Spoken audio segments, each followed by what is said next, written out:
जिसे बच्चों, वालिदैन और असातिज़ा के लिए समझना ज़रूरी है। बदतमीज़ी का मतलब है किसी को जिस्मानी या ज़बानी तौर पर नुकसान पहुंचाना, हरासा करना या ज़हनी अज़ियत देना।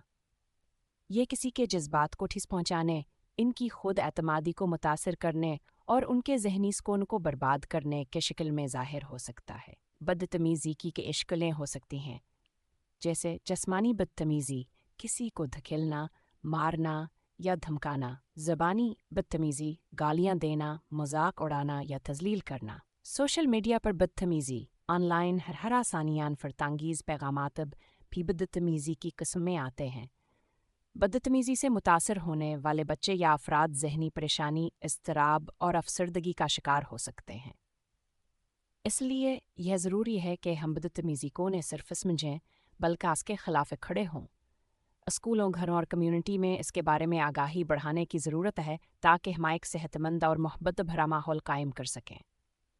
बदतमीज़ी को रोकने के लिए बच्चों को सिखाना ज़रूरी है कहो हाँ एक दूसरे के साथ इज्जत से पेश आएं और इसके बारे में आगाही हासिल करें कि किसी के साथ बदतमीज़ी करना अक्सर हान की ज़िंदगी को मुतासर कर सकता है।